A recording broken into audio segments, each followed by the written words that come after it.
qu'est-ce que tu fais, frère? Tu manges, là? C'est le mois du Ramadan, le soleil est même pas encore couché. Mais vas-y, mais c'est bon. C'est bon quoi, t'es sérieux, là?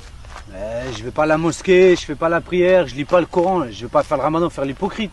Mais justement, non, frère, c'est le moment de te rattraper. Tu sais bien qu'Allah fait miséricorde à ceux qui jeûnent le mois du Ramadan. C'est ce que le prophète Mohammed, paix soit sur lui, nous a enseigné, frère. Mais qu'est-ce qu'elle va penser, ta mère? Ma mère, ça m'empêche pas de l'aimer, de la respecter, ma mère. De la respecter? En lui mettant l'archouma comme ça? Franchement, ami, t'as changé, hein, depuis que tu fréquentes ton pote, le chrétien, là, engagé, là. Méfie-toi que c'est pas Chétan qui te l'envoie pour détourner de la vérité. Méfie-toi, Amine, méfie-toi. Mais arrête, Youssouf, il est clean, ce gars-là. Il a jamais dit de mal sur personne. Tiens, c'est pas ton pote chrétien, là-bas, qui arrive?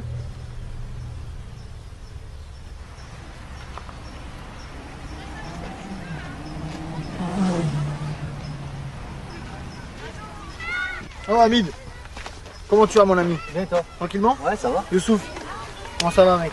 Ça va, ça va. Pas trop dur le jeûne? Alhamdoulilah, ça va. Ça va? Et ta maman là? Comment ça va ses jambes? Ça va mieux?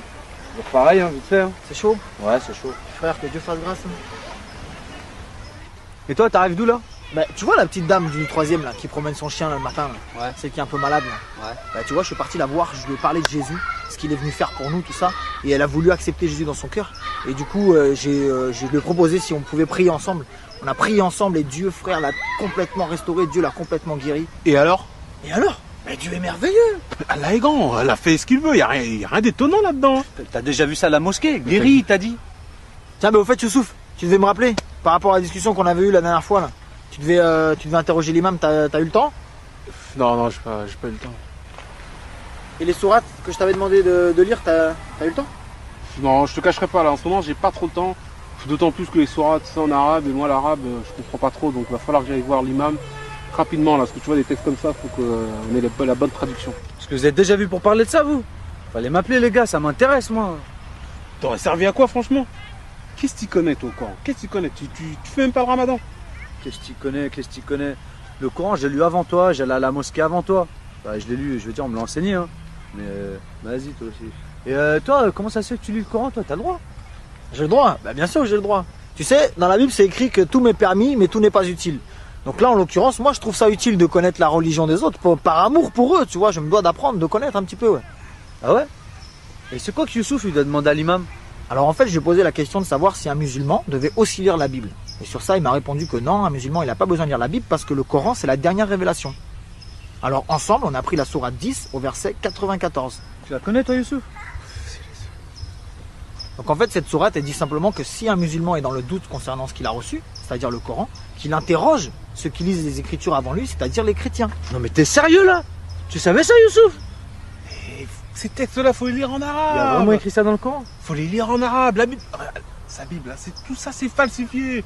T'as jamais dit ça, l'imam? Attends les gars, avant de dire que la Bible elle a été falsifiée, moi j'aimerais bien, si vous me permettez, prendre quelques versets du Coran avec vous. Youssouf, il a même un Coran sur lui. Bon, chrétien, je peux tout entendre, mais là, je peux pas te laisser faire ça. Tu t'as même pas fait tes ablutions avant d'ouvrir ce livre. Tu sais qu'il est sain, ce livre, hein. Il est sain. Mais non mon ami, tu sais je me lave pas les mains non plus quand j'ouvre ma Bible. Hein. Ça c'est quoi? C'est du papier et de l'encre. Le fait de le toucher sans se laver les mains, ça ne fait pas de toi quelqu'un de souillé ou de moins souillé. Jésus nous enseigne que ce qui souille l'homme, c'est ce qui sort de son cœur. C'est pas ce qui touche ou ce qui mange. Mais tu crois que dire que Dieu a une mère, ça va pas te souiller, ça? Mais non, tu mélanges tout là. Ça c'est les catholiques, je t'en ai déjà parlé. Mais c'est pareil, y a pas de différence avec votre pape, là. Y a pas de différence. Mais non, Youssouf.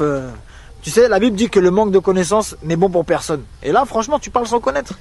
Moi, je reconnais pas le pape comme étant mon souverain. Je vais pas aller dans des bâtiments qu'on appelle église pour me prosterner devant des statues. J'ai pas de croix, j'ai pas de chapelet, et je crois pas en Marie. Ça n'a rien à voir. On est des disciples de Christ. On suit ce que Jésus nous a enseigné, point barre. Une relation entre moi et Dieu au travers Jésus-Christ. Pas une religion. C'est pas une religion. J'ai pas de religion. D'ailleurs, tu sais, l'histoire nous enseigne que pendant des siècles, les catholiques ont combattu les vrais chrétiens. Donc c'est bien la preuve qu'on partage pas du tout les mêmes idées. Non mais il y a un truc que je comprends pas là. Jésus c'est un prophète, c'est Dieu, c'est un médiateur, c'est qui? Je comprends pas. Y a rien à comprendre, mon frère. Il se comprend même pas lui-même. Tout se contredit là-dedans. Entre Jésus et Dieu. Jésus est le fils de Dieu. Jésus est le fils de Marie. Jésus est le médiateur. Non mais cherche pas. Te pose pas de questions. Y a que Allah. Bon attendez les gars, ça c'est un autre sujet. Faudra avoir plus de temps pour prendre les Écritures, tout ça. Moi je peux vous prouver Coran comme Bible que Jésus c'est Dieu. Mais d'abord les gars, si vous voulez bien, on termine avec le sujet qu'on a commencé tout à l'heure. Sinon ça va partir dans tous les sens et on va se perdre. Tiens, toi, il est en train d'esquiver là.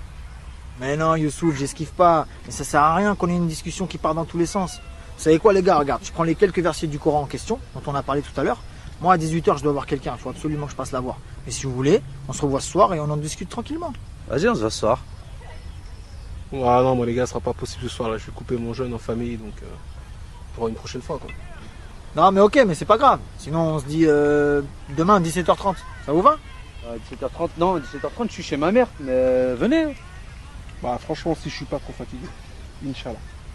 Bon les gars, vous savez quoi? Je lis vite fait les versets en question et après j'y vais, ok? Alors je vais prendre la sourate, toi tu dois connaître Youssouf, la sourate 3, verset 3. Donc le Coran dit, il a fait descendre sur toi le livre avec la vérité, confirmant les livres descendus avant lui. Et il fit descendre la Torah et l'évangile. Donc là on voit bien que c'est Allah qui a fait descendre la Torah et l'évangile, donc la Bible. Parce que la Torah et l'évangile c'est dans la Bible. Donc je prends un autre verset vite fait dans la sourate 2 au verset 136. Là c'est Allah qui parle à Mohammed et à la communauté musulmane, il leur dit, dites, nous croyons en Allah et en ce qu'on nous a révélé et en ce qu'on a fait descendre vers Abraham et Ismaël et Isaac et Jacob et les tribus et en ce qui a été donné à Moïse et à Jésus et en ce qui a été donné aux prophètes venant de leur Seigneur. Nous ne faisons aucune distinction entre eux et à lui nous sommes soumis. Donc là, Allah dit bien, un musulman ne doit pas faire de distinction entre le Coran et la Bible, parce que la Torah et l'évangile, c'est la Bible. Donc là, c'est un ordre qu'Allah donne à la communauté musulmane en leur disant de ne pas faire de différence entre ces livres-là. Donc quand Youssouf, tu me dis que non, en fait, finalement, je préfère prendre le dernier livre qui est le Coran, c'est comme si tu faisais une préférence entre le Coran et les autres. Alors qu'Allah dit, ne faites aucune distinction entre eux. Tu vois? Vite fait, je prends une autre sourate. Donc la 5, au verset, sourate 5 au verset 46. Et nous avons envoyé après eux Jésus, fils de Marie, pour confirmer ce qu'il y avait dans la Torah avant lui. Et nous lui avons donné l'évangile où il y a guide et lumière pour confirmer ce qu'il y avait dans la Torah avant lui et un guide et une exhortation pour les pieux. Donc là, le Coran nous atteste bien les gars que dans l'évangile, c'est bien une lumière et un guide pour les gens qui croient. Et vite fait une dernière les gars, je vous laisse, franchement j'ai pas le temps, je suis désolé. Dans la même sourate 5 au verset 68, dit, ô gens du livre, vous ne tenez sur rien tant que vous ne vous conformez pas à la Torah et à l'évangile et à ce qui vous a été descendu de la part de votre Seigneur. Je relis juste ça, vous ne tenez sur rien tant que vous ne vous conformez pas à la Torah et à l'évangile. Donc voilà. Ok les gars? Bon là faut que je vous laisse parce que j'avais dit à la personne 18h. Ce que je fais c'est que les versets qu'on a lus ensemble, là, les références, je vous les écris sur un petit bout de papier. Comme ça ce soir si vous avez le temps, vous méditez dessus. Et demain quand on se voit, on en rediscute. Tranquille. Ok? Yes. Ok. C'est cool David? C'est cool. Ah c'est cool. Youssouf, à demain. À demain. Que Dieu nous conduise les gars. Vas-y, pareil. Allez, bonne soirée, à bientôt. Ciao.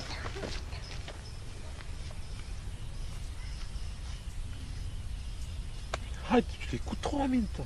Je l'écoute trop. Toi, t'as pas compris. Il a pris la Bible et il a pris le Coran. Il a comparé les deux. Il a dit que le Coran renvoie vers la Bible. Moi, ce qu'il a dit, c'est écrit. Hein. Moi, je l'aime bien, ce gars-là. C'est un croyant. Un croyant. C'est un croyant. C'est un associateur, un idolâtre. Un idolâtre. Mon pauvre ami.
There is a river, the streams make glad, the city of God, the holy place.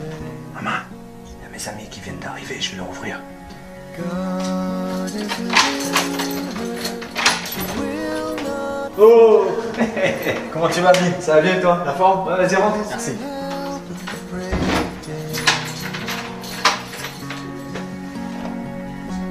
Vas-y, installe-toi. C'est cool. Merci, Amine. Pas de soucis, c'est normal. Oh là là, bah il fait chaud. Hein. Bah ouais, t'as vu là en plus on a fermé partout. Ah ouais, pour ta maman? Ouais. Et bah là elle est restée à la chambre parce qu'il y a que là-bas qui fait frais. Ouais, normal. Tiens mais d'ailleurs tu veux boire quelque chose? Vas-y, ouais. Bah avec cette chaleur là, de l'eau. Hein. Ok. Merci, Amine. Pas de soucis. Ah, Amine, merci, t'es gentil. Mais tu sais quoi, je te cache pas que moi ça va pas trop. J'ai une question. Vas-y. C'est quoi un associateur? Un associateur? Je vais te répondre, Amine. Mais avant, je vais te dire une chose. Devant Dieu, tu seras seul. Moi, je serai pas là, ta maman sera pas là, tes amis musulmans, ils seront pas là, l'imam, il sera pas là. Tu seras seul. Donc, si je peux te donner un conseil, ne laisse personne te tromper au sujet de ton salut. Moi, je vais te dire des choses, il y a d'autres personnes qui vont dire le contraire. Mais une chose est sûre, c'est que Dieu parle à ton cœur. Dieu peut te parler audiblement, Dieu peut te parler dans des rêves, Dieu peut te parler au travers de quelqu'un. Mais il y a une chose que Dieu a laissée pour les hommes, qui est irréfutable, c'est les Écritures. Et Dieu ne peut pas se contredire, car il est Dieu. Si tu es sincère dans ta démarche, il te guidera lui-même. Maintenant, je te réponds. Un associateur, selon les musulmans, ou plutôt selon l'islam, c'est quelqu'un qui associe Dieu à quelque chose ou à quelqu'un d'autre. T'as un Coran? Ouais. Vas-y, on va prendre une sourate.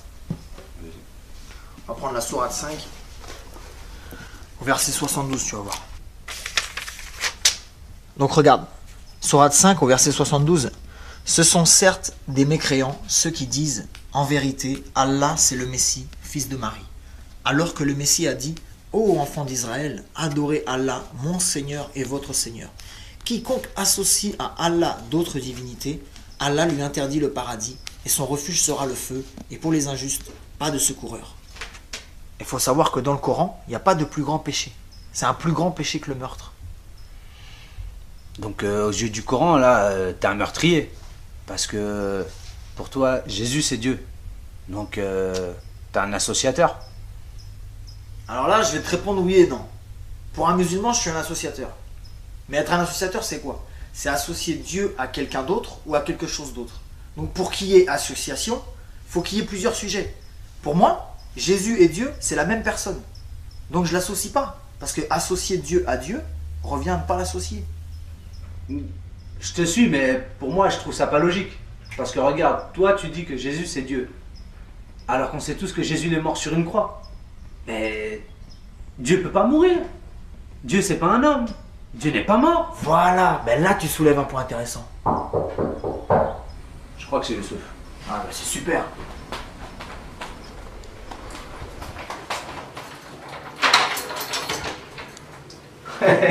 Oh, ça va? Ça va? Salam alaikum. Alaikum salam. Ça me fait plaisir que tu sois venu. Ça a été hier? Ah, ça a été. Vas-y, viens, on est en train de partager. Youssouf, comment tu vas? Ça va et toi? Tranquillement? Ouais. Vas-y, pose-toi.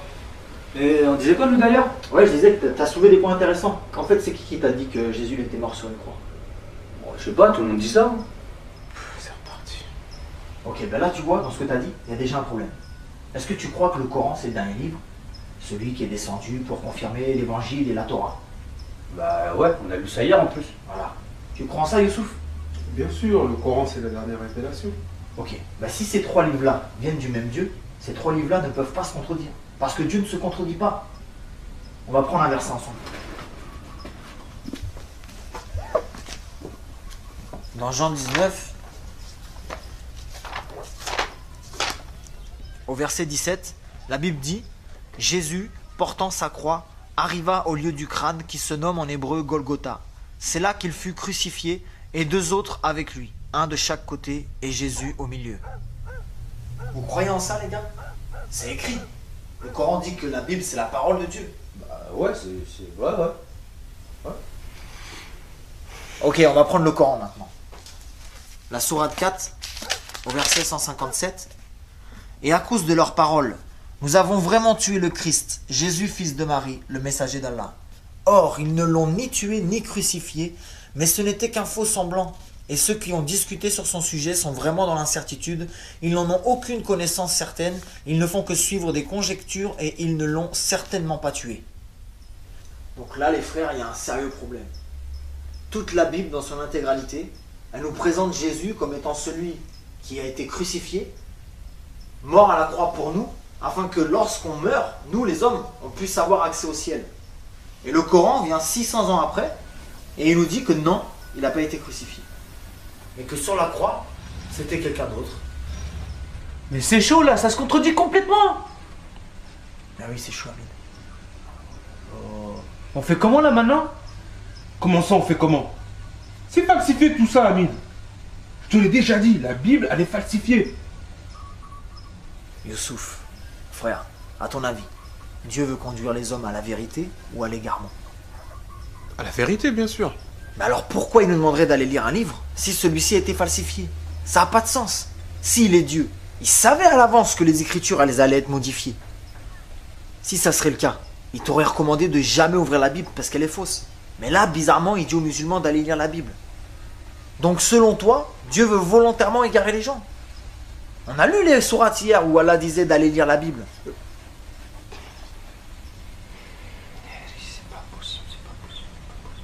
Youssouf, c'est simple, dis-moi. T'as déjà eu des fausses chaussures requins du marché au bled là? Bah, bien sûr, quand j'étais plus jeune. C'est quoi le rapport? À ton avis, tu penses que les vraies chaussures sont sorties avant les fausses ou après les fausses? Bah, avant, c'est évident. La falsification, ça vient après l'original. Bon ben voilà. Comment on peut dire que la Bible soit la falsification alors que ces derniers textes datent de 600 ans avant le Coran? Franchement, c'est chaud. Hein. Tout ce que tu nous dis depuis tout à l'heure, c'est vraiment chaud. Mais par contre, il y a un truc que moi je comprends pas parce que tu nous dis que en fait l'homme il a accès au ciel parce que Jésus a été crucifié. Et le rapport c'est quoi? Ça c'est une bonne question ça. En plus c'est très important. Je vais te répondre. Dans Jean 3, au verset 16, car Dieu a tant aimé le monde qu'il a donné son Fils unique afin que quiconque croit en lui ne périsse point mais qu'il ait la vie éternelle. Non, non, non. Arrête-toi, arrête-toi. Le Coran est clair là-dessus. Dieu n'a pas de fils. Attends Youssouf, je sais pourquoi ça te choque, mais t'as pas compris. Quand la Bible emploie le mot fils, ça ne veut pas dire que Dieu est descendu vers une femme pour avoir des relations intimes avec elle, en l'occurrence Marie. Mais Dieu lui-même a fait habiter son esprit dans Marie pour qu'au travers elle, il puisse naître comme un homme, semblable à tout autre homme, mais né de l'esprit de Dieu. Voilà pourquoi on dit Jésus est le Fils de Dieu, parce que Dieu l'a engendré de son esprit, non pas par un acte physique. C'est pour ça que Jésus c'est le seul homme ou le seul prophète qui n'a pas de père biologique. Attends, tu t'égares. Adam aussi n'avait pas de père. Le Coran nous enseigne que le miracle de Jésus, c'est le même que celui d'Adam. Ben oui, mais c'est vrai ça. Allah fait ce qu'il veut. Hein. Mais ça servira à quoi Dieu de descendre comme ça? Ok. Youssouf, comment Dieu a créé Adam? Comment il l'a créé? Tu fais ce qu'il veut, je t'ai dit. Ouais, ok. Mais qu'est-ce qu'il a utilisé pour le créer? Ben de la poussière. Ok, donc il est né poussière. On connaît tous cette grande citation biblique quand Dieu parle à Adam, qui lui dit tu es né poussière et tu retourneras à la Poussière. Ok, ben on va prendre une sourate maintenant. La sourate 4 au verset 171. Ô gens du livre, chrétiens, n'exagérez pas dans votre religion et ne dites d'Allah que la vérité. Le Messie, Jésus, fils de Marie, n'est qu'un messager d'Allah. Sa parole qu'il envoya à Marie est un souffle de vie venant de lui. Donc là les gars, le Coran atteste bien que Jésus est né de la parole de Dieu et qu'il est né du souffle de Dieu. Et ce mot-là, souffle, en hébreu et en arabe, c'est le même mot qui désigne le mot esprit. Donc on voit que Jésus est né de l'esprit de Dieu. Donc si on reprend pour Adam, tu es né poussière et tu retournes à la Poussière. Mais pour Jésus, tu es né esprit de Dieu et tu retournes. Esprit de Dieu. Voilà, Jésus c'est l'esprit de Dieu dans un corps humain. Donc c'est Dieu lui-même incarné. Voilà pourquoi Jésus c'est le seul homme de toute l'humanité qui n'a jamais péché, attesté par le Coran et attesté par la Bible. Parce que Dieu ne pêche pas, c'est contre sa nature. Mohamed aussi, il pêche pas. Il n'a jamais péché. T'es sûr, Youssouf? Renseigne-toi bien sur sa vie dans les hadiths. Et tiens, on va prendre un verset ensemble. C'est la sourate 40 au verset 55. Donc c'est Allah qui parle à Mohammed. Endure donc, car la promesse d'Allah est vérité. Implore le pardon pour ton péché et célèbre la gloire et la louange de ton Seigneur soir et matin. Donc si Allah demande à Mohammed d'implorer le pardon de son péché, c'est parce qu'il avait péché. Et Hamid, tout à l'heure tu avais une question. Ouais, en fait, ma question c'est pourquoi Dieu il a envoyé Jésus ou pourquoi Jésus s'est envoyé lui-même. Hamid, tu vois bien que ça tient pas debout son histoire. Dieu se sera envoyé lui-même. Ça n'a pas de sens, Hamid. Oh. Ben frère, attends. Est-ce que tu sais que dans le Coran il nous est dit qu'au jour du jugement, tes membres, c'est-à-dire ton corps, vont témoigner contre toi? Bah, ça je sais, oui, je sais. Et alors? Ben tes membres ou ton corps, c'est bien toi, non? Bah, oui. Ben alors pourquoi tu t'étonnes de la nature de Jésus? Bah attends, je comprends pas trop par rapport au jugement du corps, tout ça là. Ce que je veux dire, c'est que si tes membres ou ton corps, c'est toi, et que tu reconnais qu'au jour du jugement, ils témoigneront contre toi-même, c'est bien la preuve que tu as au moins deux natures, mais que malgré ces deux natures, tu restes un être unique, à part entière. Et ça, tu peux le retrouver dans la sourate 24 au verset 24. J'irai voir. Je prends cet exemple pour expliquer une chose, c'est que Jésus était 100% homme, avec toutes les faiblesses qu'un homme peut avoir, la faim, la soif, la fatigue, etc. Mais il était aussi 100% Dieu, avec tous ses attributs, saint, juste, parfait, miséricordieux. Toi, en tant qu'homme, tu es déjà composé de trois aspects, l'esprit, l'âme et le corps. Dieu nous a créés à son image selon sa ressemblance. Donc, Dieu a un esprit, Dieu a une âme, et Dieu est venu dans un corps. Et ces trois aspects de sa personne forment un Dieu unique. Comme toi, tu es un être unique, malgré ces trois natures. Cette expression-là, Père, Fils et Saint-Esprit, on ne parle pas de trois dieux distincts, mais simplement de trois aspects d'un seul et unique même Dieu. On va revenir à ta question, Hamid. Ouais, s'il te plaît, ouais. Youssouf, on parlait d'Adam tout à l'heure. Est-ce que tu sais comment Dieu a dû s'y prendre pour pardonner les péchés d'Adam quand il a désobéi? Bah oui, Dieu est miséricordieux. Il pardonne. Oui, il pardonne. Mais comment il a dû s'y prendre? Je comprends pas ta question. Ok. Par exemple, imagine que tu me voles 500 euros. Quelques jours plus tard, tu regrettes et tu reviens vers moi pour me demander pardon. Ok, moi je te pardonne. Mais si tu es sincère dans ton pardon, et pour rétablir la justice, ces 500 euros-là, tu vas me les rendre. Bien sûr, sinon ça sert à rien que je te demande pardon. Voilà. Ben pour Adam, comment ça s'est passé? Quand ils ont péché avec Ève, Dieu leur a dit que s'ils mangeaient le fruit, ils allaient mourir. Mais est-ce qu'ils sont morts suite à ça? Non. Non, ils ont demandé pardon. Ok, et leur dette? Leur dette, quelle dette? Ben Dieu leur a dit vous mourrez, mais ils sont pas morts. Donc ils ont une dette. Et cette dette-là, c'est leur vie. Donc pour Dieu, il lui fallait une vie en retour. La Bible, elle nous enseigne qu'Adam et Ève, quand ils ont péché, ils se sont confectionnés des vêtements en feuilles de vigne pour cacher leur nudité. Mais Dieu, il n'a pas agréé ça, et à la place, il les a revêtus d'une peau d'animal. Donc pour ça, Dieu a forcément pris la vie d'un animal. Et c'est la vie de cet animal qui a servi de dette pour la vie d'Adam et Ève. La Bible, elle nous enseigne que sans effusion de sang, il n'y a pas de pardon des péchés. Et le salaire du péché, c'est la mort. Et on a tous péché, les gars. Tous depuis Adam. Mais maintenant, pour que Dieu vous pardonne, quel sang a coulé pour vous, mes frères? Depuis le commencement, tous les prophètes et les hommes de Dieu, ils allaient sur des montagnes pour offrir des animaux à Dieu. Et c'est le sang de ces bêtes-là qui couvrait le péché du peuple et de celui qui offrait. Mais tout ça, c'était dans l'attente de l'agneau de Dieu lui-même, le Messie, le seul qui avait un sang assez pur pour racheter les péchés de l'humanité tout entière, présente, passée et future. Et voilà ta réponse, mon frère Hamid. Dieu, par amour pour nous, et seulement par amour, s'est revêtu d'une chair humaine afin de s'offrir lui-même en sacrifice parfait, le seul sacrifice qui plut à Dieu, au point où sa colère, elle demeure plus sur ceux qui croient en cette bonne nouvelle. Et la Bible dit que celui qui a le Fils a la vie, mais celui qui n'a pas le Fils n'a pas la vie, et la colère de Dieu demeure sur lui. Comprenez les frères qu'avec tous les péchés qu'on a commis, le simple fait de dire pardon, ça suffit pas. Dieu, dans sa justice, il doit faire retomber son châtiment sur nous. Mais la Bible dit que ce châtiment-là, il l'a fait retomber sur Jésus. Autrement dit, sur lui-même, dans un corps qui ressent toutes les douleurs et toutes les souffrances. Jésus a souffert pour nous, les frères. Et il est mort à notre place. Et tout ça parce qu'il nous aime. Dieu nous aime. Et t'as des versets de tout ce que tu dis là? Mais bien sûr, regarde, on va prendre Romains 5 là. Tu peux lire, Amine? Ouais. Regarde, au verset 8. Mais Dieu prouve son amour envers nous, en ce que, lorsque nous étions encore des pécheurs, Christ est mort pour nous. Oh, c'est mon alarme.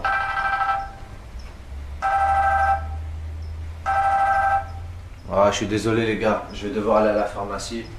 Je dois aller chercher les médocs à ma mère. Vous voulez m'accompagner? Ah oui? Bah vas-y, on y va, bien sûr. Ouais, c'est cool. Ça va pas être possible pour moi, mais... Bon, on était bien là pourtant. C'est pas grave, Dieu permettra d'autres occasions, c'est pas grave. Ok, ben attendez-moi, je reviens. J'allais pour 5 minutes, je vais me changer. Ça fait plaisir. C'est cool. Bon, tout sauf, on te laisse là. Ouais, vas-y. Bon, Amine, À bientôt mec. je te remercie. Ciao, ça fait plaisir. À bientôt. À bientôt, Inch'Allah.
When the Lord had brought our captives home, back again to Zion, we were filled with songs of joy, our mouths were filled with laughter. We were like men who dreamed.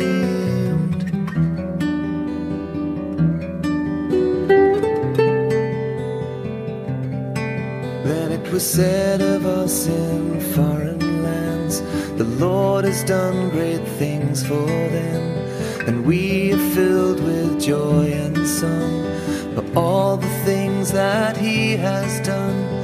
We are like men who dream.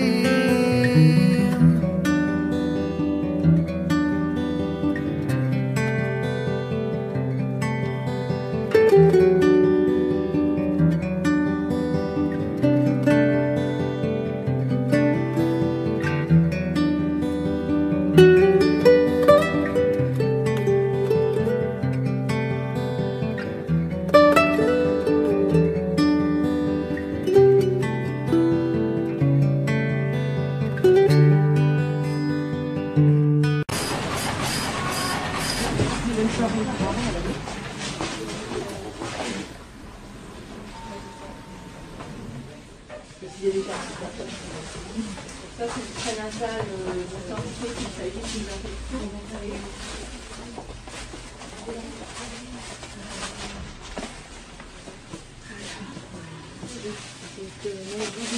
Tiens, voilà Annie. Tu passeras le bonjour à ta mère. Allez, bonne soirée.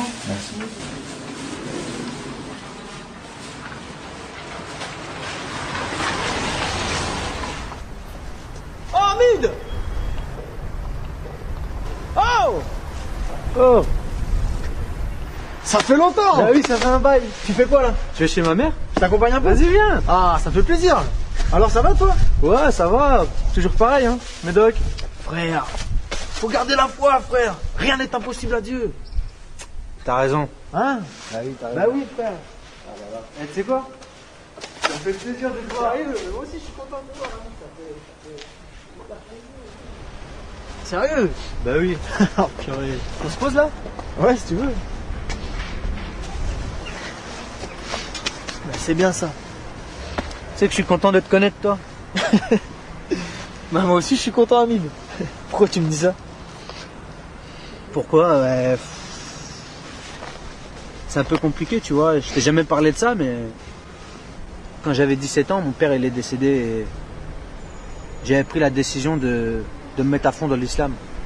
En fait, c'est le seul moyen que j'ai trouvé pour pouvoir honorer sa mémoire, tu vois.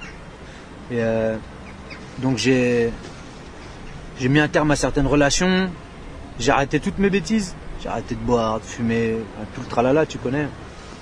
Et franchement, j'ai passé 5 bonnes années dans l'islam. Je faisais mes prières, je faisais mes jeûnes, j'allais à la mosquée. On m'enseignait le Coran, j'étais motivé. J'ai arrêté mes mauvaises fréquentations, mes potes ils me disaient que c'était bien, ils ont compris. Maintenant tout ça, je te dis vrai. Si je suis sincère avec moi-même, je peux pas dire que je sais qui il est, Dieu. Je le connais pas. Je peux pas dire que je sais qui il est. Et mon père, quand il lui restait un petit peu de temps, il était sur son lit de mort. Moi j'étais là, j'étais en pleurs. Je lui ai posé la question, je lui ai dit, papa, tu vas où maintenant? Il m'a répondu, Allahu Arham. Ouais, ce qui veut dire Dieu seul sait, quoi. Et ça m'a bouleversé. Mon père, il était pratiquant, intègre dans l'islam. Et même lui, il ne savait pas où il allait. Et j'ai gardé ça au fond de mon cœur. Mais je sentais que c'était pas normal. Et dans ma quête spirituelle, j'ai rencontré plein de monde. Des jeunes, des vieux. Et tous, ils m'ont répondu la même chose. Allahu Arham. Mais toi, mon frère, j'ai l'impression que tu connais Dieu. J'ai l'impression que tu sais qui il est. J'ai l'impression qu'il est avec toi. Et t'as l'air sûr de toi au niveau de tout ce qui se passe après la mort. Ça me fait bizarre, tu sais. Mais je sais pas. Tu dis que Dieu c'est ton père. Tu dis que c'est un Dieu d'amour. Et ce Dieu d'amour, moi je l'ai pas trouvé dans le Coran. Et c'est pas non plus comme ça qu'on me l'enseignait. Ah, frère. Tu te souviens du verset qu'on a pris chez ta maman la dernière fois? Ouais. C'est dans Romains. La Bible dit que Dieu, il a prouvé son amour envers nous. Parce que lorsque nous étions encore pécheurs, Christ est mort pour nous. Et la Bible nous enseigne que Dieu est amour. C'est-à-dire que l'amour, c'est Dieu. Et le Dieu de la Bible, c'est le Dieu d'amour. Et Dieu nous l'a démontré. Dieu nous aime, frère. Dieu t'aime, Hamid. Et la manifestation de cet amour, c'est la personne même de Jésus-Christ. Voilà pourquoi celui qui ne reçoit pas Jésus rejette inévitablement l'amour de Dieu dans sa vie. Et tout ce qui va avec, y compris la vie éternelle. Jésus lui-même a dit, je suis la résurrection et la vie. Donc il est la vie éternelle. Maintenant, une chose est sûre, celui qui ne rejette pas cet amour, mais qui au contraire le reçoit, c'est-à-dire qui reçoit Jésus, sera inévitablement rejeté par les autres. Et moi-même, je suis passé par là, ça c'est inévitable. Ben ouais, mais moi c'est pareil, ça m'énerve ça. Aujourd'hui je fume plus, je bois plus, et je fais plus n'importe quoi. Et j'ai quand même gardé certaines valeurs de l'islam, et ma mère elle est contente de ça, tu vois. Mais les mecs là qui squattent, qui vendent, et ça sera eux les premiers à parler demain. Déjà quand ils me voient avec toi... Bah, tu serais surpris de voir que c'est pas forcément eux justement. Et bon, quoi qu'il en soit, faut leur pardonner. Faut pas leur en vouloir parce qu'ils savent pas ce qu'ils font. Nous, le seul jugement qu'on doit craindre, c'est le jugement de Dieu. Mais frère, là je vais devoir te laisser là. Bah attends, t'es sérieux là? J'ai plein de questions moi. Hamid, faut que j'y aille, moi j'ai un temps de prière avec les frères là. Et viens avec moi si tu veux. On sera rentré dans 2 heures pour les médocs à ma mère. Ben oui, on sera rentré, je te ramènerai, t'inquiète pas, allez viens. Vas-y.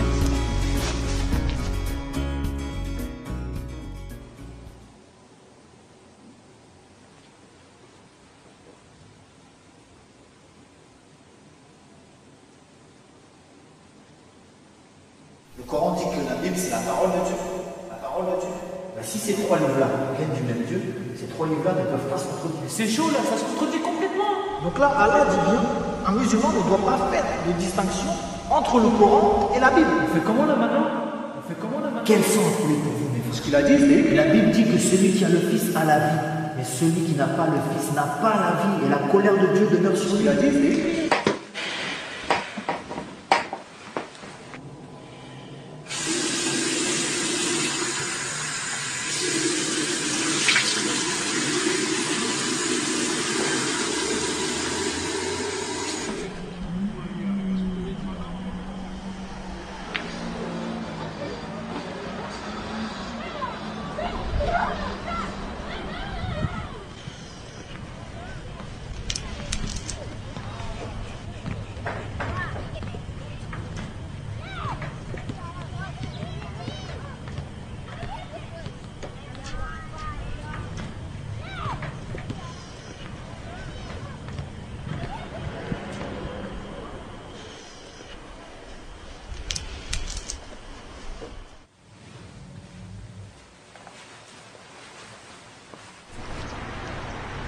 Je suis garé là, Hamid.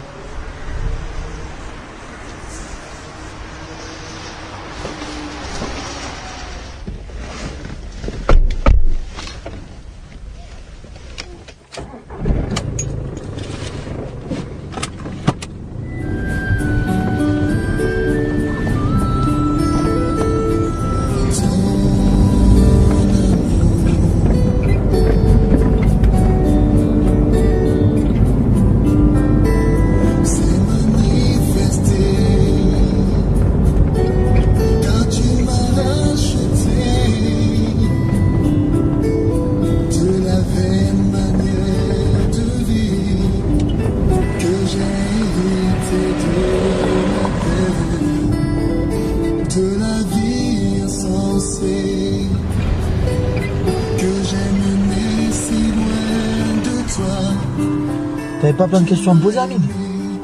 Ouais, mais je savais pas qu'il y a des chansons pour Dieu comme ça, là. Je peux monter le volume? Bah oui, vas-y, bien sûr.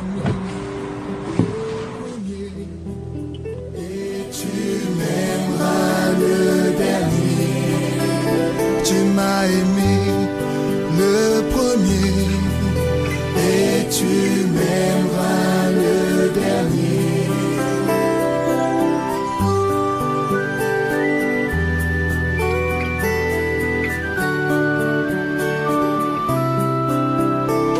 Moi je sais que ce n'est pas par de l'argent ou de l'or que j'ai été racheté, de la vaine manière de vivre que j'ai hérité, mais par le sang précieux de Christ, comme des agneaux sans défaut, sans tache et prédestiné avant la fondation du monde. Tu m'as aimé.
Dieu, parle-moi.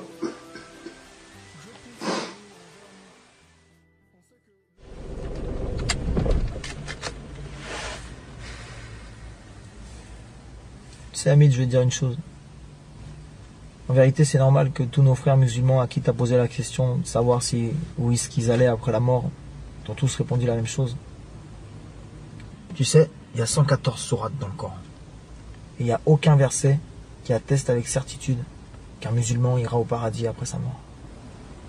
Il y a certes des versets qui vont te dire que si le poids de tes bonnes actions dépasse celui de tes mauvaises, tu iras au paradis.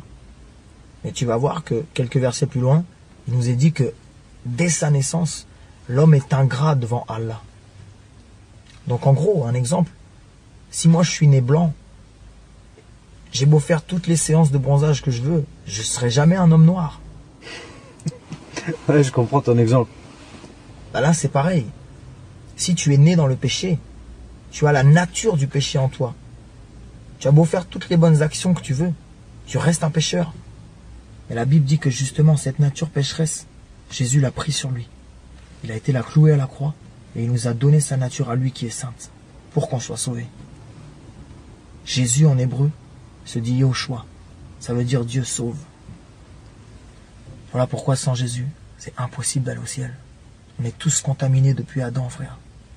Dieu voulait un sang pur, comme je te disais l'autre jour, pour nous laver complètement. Jésus a accepté de payer ce prix-là, frère. C'est pour ça que c'est pas difficile pour moi de dire que je l'aime ou de dire qu'il est mon père. On y va? Ouais, vas-y, on y va.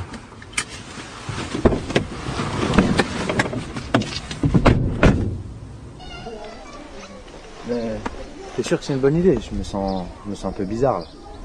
Frère, t'inquiète pas, ça va aller. Tu sais quoi, Amine? Je sais que t'as pris conscience que Jésus a été crucifié il y a 2000 ans. C'est un fait, c'est une réalité. Mais la Bible dit que 3 jours après sa mort, il est ressuscité. Et c'est pas une légende, frère, c'est du concret. Il a vaincu le plus grand adversaire de l'homme, frère. La mort. C'est pas juste un simple prophète qui peut faire ça. Jésus, frère, il vit aujourd'hui. Et s'il vit, tu peux le rencontrer. Il y a beaucoup de nos frères musulmans qui ont vécu ça. Il y en a même qui ont eu la grâce de voir le Maître apparaître dans leur chambre, frère. Jésus est vivant, frère. Et moi, je suis persuadé qu'il veut que tu expérimentes son amour. On y va? Ouais. Allez. Attends. Mais je dois faire quoi, moi? C'est quoi le programme? Le programme? C'est Dieu qui fait le programme ici, frère.